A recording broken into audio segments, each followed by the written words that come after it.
को देखो, यह एक मकरंद चमगादड़ है। सभी स्तनधारियों में से इनकी जीभ सबसे लंबी होती है। वाकई ट्यूब-लिप्ड मकरंद चमगादड़ में किसी भी स्तनधारी जीव के शरीर के आकार के अनुपात में सबसे लंबी जीभ होती है। इनकी इतनी लंबी जीभ क्यों होती है? पौधों से मकरंद पीने के लिए। बिल्कुल, उनके नाम का संकेत यह है कि मकरंद चमगादड़ मकरंद बहुत पसंद करते हैं। जब वे मीठा मकरंद पी रहे होते हैं तो वे पराग पर परागण करने वाले पौधों को भी इकट्ठा करते और फैलाते हैं। कीट परागण। यह पौधों में परागण का सबसे सामान्य प्रकार है। अधिकांश कीट परागित आवृतबीजी पौधों में सुखद गंध और मीठे मकरंद के साथ बड़े सुंदर रंग के आकर्षक पुष्प होते हैं। इनकी व्यवस्था भी ऐसी होती है जो कीटों को आकर्षित करती है। परागकण ज्यादातर कीट के पैरों पर चिपक जाते हैं।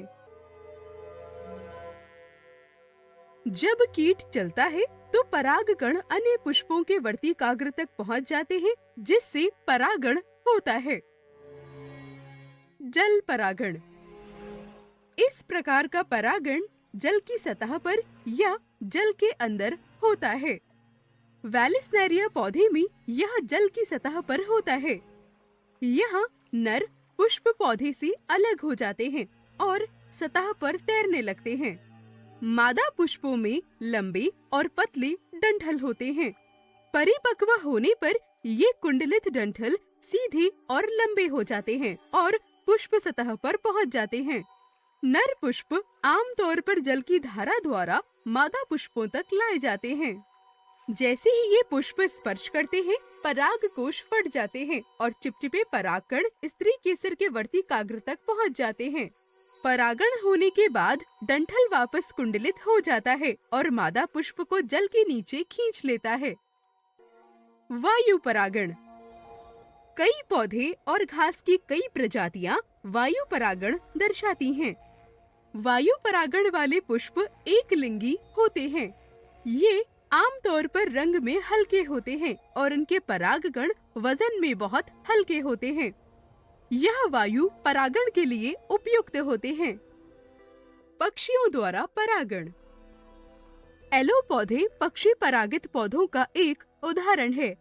ऐसे पौधे अपने पुष्पों में बड़ी मात्रा में मकरंद पैदा करते हैं। पंखुड़ियों में आकर्षक रंग होते हैं। कुछ पक्षी जैसे हमिंगबर्ड मकरंद की तलाश में पुष्पों के पास जाते हैं और अनजाने में परागण का कारण बनते हैं। आइए सारांश देखें।